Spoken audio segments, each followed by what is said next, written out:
स्वः तत्सवितुर्वरेण्यं भर्गो देवस्य धीमहि धियो यो नः प्रचोदयात्। आज का विषय है मानवीय काया का सूक्ष्म रसायन शास्त्र। आइए इसे विस्तार से समझते हैं।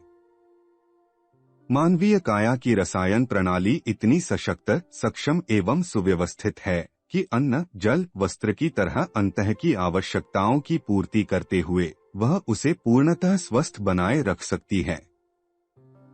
यदि रसायनों का संतुलन एवं सक्रियता बनी रहे तो शरीर सामान्य रोगों, कष्टों तथा विपत्तियों का सामना करते हुए अपने अस्तित्व की रक्षा करता रह सकता है। अंतःस्रावी ग्रंथियों से स्रवित होने वाले हार्मोन रसायन अत्यल्प मात्रा में होते हुए भी मनुष्य के शारीरिक एवं मानसिक विकास में अपनी महत्वपूर्ण भूमिका निभाते हैं। इनकी थोड़ी सी भी घट-बढ़ मानसिक चेतना को प्रभावित करती एवं तदनुरूप सोचने और करने के लिए बाध्य करती है। दूसरी ओर यह भी कहा जाता है कि इनके सुनियोजन से अविज्ञात को जगाना एवं महत्वपूर्ण उपलब्धियां हस्तगत कर पाना भी संभव है। चिकित्सा विज्ञान के नवीनतम शोधों के आधार पर वैज्ञानिकों ने यह निष्कर्ष निकाला है कि अंतःस्रावी ग्रंथियों का बहुत कुछ संबंध मनुष्य की मनोवृत्तियों से है। निराशा और अहंकार जैसे मनोविकारों में प्रायः इनमें हार्मोन रसायनों का विकास होता है।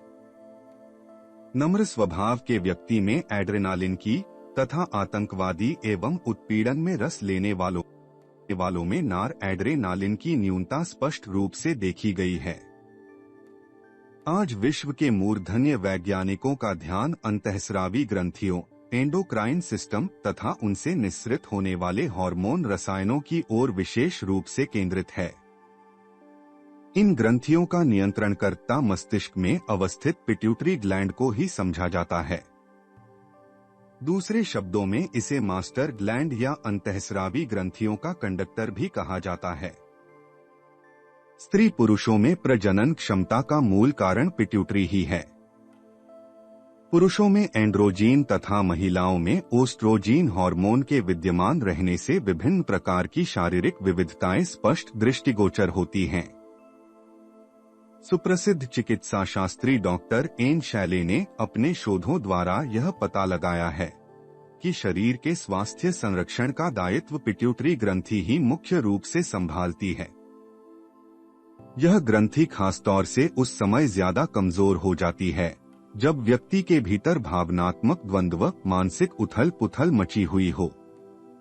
ऐसी दशा में पेशियों की ऐंठन से लेकर त्वचा विकार, हृदय रोग, पाचन विकार, रक्तचाप से लेकर हमेशा बना रहने वाला सिरदर्द तक पैदा हो सकता है।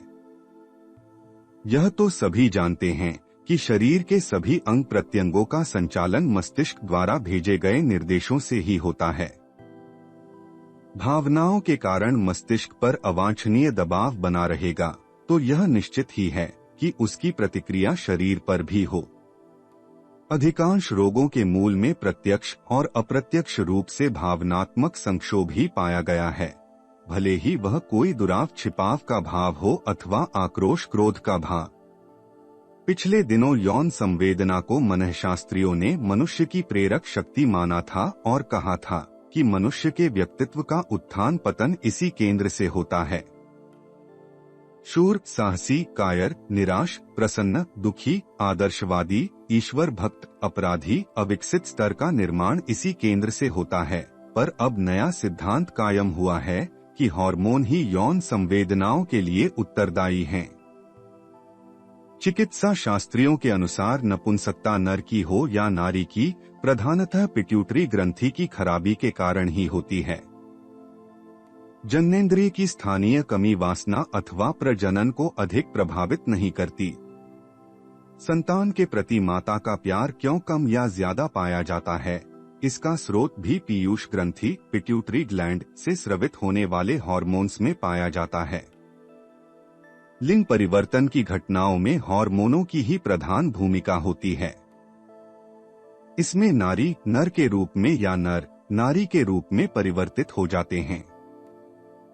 इस तरह की घटनाएं जब तब घटित भी होती रहती हैं, जिनमें मनुष्य विपरीत लिंग में परिवर्तित किए जाते हैं। इनमें शारीरिक या मानसिक कारण नहीं, वरन हार्मोन रसायनों का सूक्ष्म प्रभाव ही इस प्रकार की पृष्ठभूमि विनिर्मित करता है।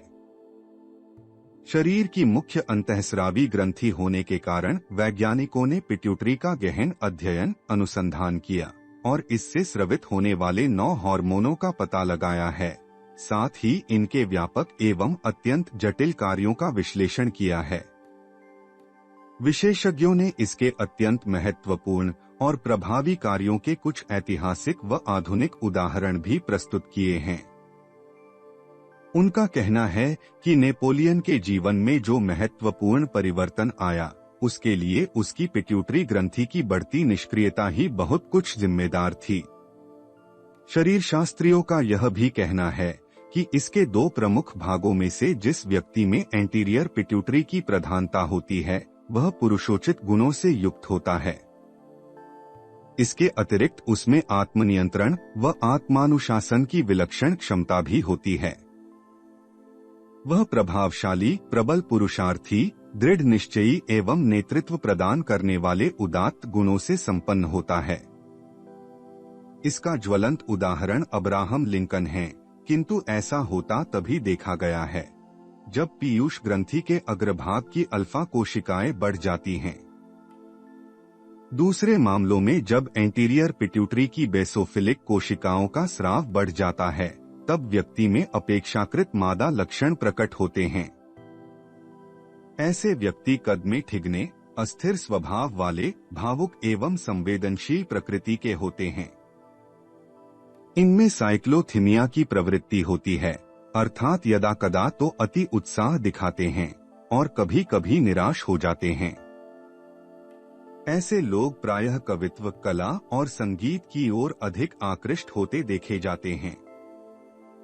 सुप्रसिद्ध वैज्ञानिक लेखक बेंजामिन वाकर के अनुसार यह व्यक्तित्व फ्रेडरिक चोपिन में दिखाई देता था, जिसका वर्णन उन्होंने अपनी एक अनुपम कृति एनसाइक्लोपीडिया ऑफ एसोटेरिक मैन में किया है। गले में अवस्थित थायराइड ग्रंथि मनुष्य की शारीरिक गतिविधियों पर विशेष प्रभाव डालती है। इससे निस्सृत हार्मोन थायरॉक्सिन में उपस्थित आयोडीन तत्व की तनिक सी कमी होने पर व्यक्ति को ग्वाइटर जैसी व्याधि से ग्रस्त होना पड़ता है। थायरॉक्सिन के अभाव में हृदय एवं चयापचय की गति मंद पड़ने लगती है। शारीरिक मानसिक दुर्बलताएं घेर लेती हैं। ये सभी प्रतिक्रियाएं पीयूष ग्रंथि के अग्रभाग से निकलने वाले हार्मोन्स द्वारा नियंत्रित होती हैं। उसके पार्श्वभाग से स्रवित होने वाले ऑक्सीटोसिन हार्मोन का निर्माण नवप्रसूता माताओं में होता है, जिसके परिणामस्वरूप वक्षस्थल से दूध का स्रोत उमगता है। हार्वर्ड यूनिवर्सिटी के मूर्धन्य जैव रसायनज्ञ डॉक्टर अल्तशुले ने अपने अनुसंधान निष्कर्ष में कहा है कि मानवीय आनंद का यदि कोई जैव रासायनिक आधार है तो वह पीनियल ग्रंथि ही है। यहीं पर वे समस्त जैव रसायन बनते हैं जो अंतः आनंद की अनुभूति कराते हैं। 14 मार्च 1829 ईस्वी को इंग्लैंड में एक ऐसे अद्भुत बालक का जन्म हुआ जो 4 वर्ष की आयु में ही युवकों जैसा प्रतीत होने लगा। कद की दृष्टि से भले ही छोटा रहा, पर उसकी कार्यक्षमता ठीक नवयुवकों जैसी थी। इस बच्चे का नाम था चार्ल्स वर्थ। 7 वर्ष की अल्पायु में ही बाल, किशोर, युवा और बुढ़ापे की अवस्थाओं को पार करके वह दुनिया से चल बसा। इसी तरह सूडान की एक 9 वर्षीय लड़की मां बनी। उसका पति 10 वर्ष का था। सुप्रसिद्ध चिकित्सक गिलानी ने एक ऐसे 7 वर्ष के लड़के का वर्णन किया है जो यौन दृष्टि से पूर्ण विकसित हो गया था। हिपोक्रेटस ने इस तरह की विपरीत वर्गीय कुछ घटनाएं देखी थीं और उनका कारण समझने का प्रयत्न किया था। महिलाओं में हार्मोन स्रावों की उत्कृष्टता और बहुलता पाई गई है, जिसके कारण वे मासिक रक्तस्राव एवं प्रजनन क्षति की पूर्ति भी कर लेती हैं और व्यस्त श्रम करते हुए भी मर्दों की अपेक्षा अधिक समय तक जीती हैं। चीन के जनगणना सर्वेक्षण के अनुसार यांगत्से नदी के तटवर्ती डुमेई क्षेत्र में 86 व्यक्ति शतायु हैं। इनमें से 69 महिलाएं और 17 पुरुष हैं। इनमें से 78 छोटे देहाती क्षेत्रों में रहते हैं। घनी आबादी में रहने वाले मात्र 8 हैं। प्रांत भर में सबसे अधिक उम्र वाली महिला 116 वर्ष की है। वह गांव में भी नहीं, अपने खेत पर बनी झोंपड़ी में रहती हैं। वैज्ञानिक शोध अभी हार्मोन स्रावों का अस्तित्व और उनका क्रियाकलाप ही जान सके हैं, पर वे उन स्रावों का मूलभूत कारण एवं केंद्र का पता नहीं लगा सके और न इस बात का पता चला है कि उनका नियंत्रण या अभिवर्धन किस प्रकार किया जा सकता है। मात्र गले की थायराइड पर ही शल्यक्रिया किसी सीमा तक सफल हुई है। पशुओं के हार्मोन निकालकर उन्हें मनुष्यों के शरीर में पहुंचाने के प्रयत्न भी सफल नहीं हो सके, क्योंकि उन्हें विजातीय द्रव्य मानकर शरीर ने स्वीकार नहीं किया और उन्हें बाहर निकाल फेंका। अब यह सोचा जा रहा है कि यह अविज्ञात किंतु महत्वपूर्ण रसायन संभवतः मनुष्य की मानसिक चेतना में उत्पन्न होता है और उसे घटाने बढ़ाने में ध्यान योग जैसी कोई आध्यात्मिक साधना ही सफल हो सकती है और उस क्षेत्र की विकृतियों का निराकरण कर सकती है। इस पुस्तक के अन्य अध्याय सुनने के लिए डिस्क्रिप्शन बॉक्स में दिए गए लिंक पर क्लिक करें। For more videos visit our channel. Please like, share and subscribe.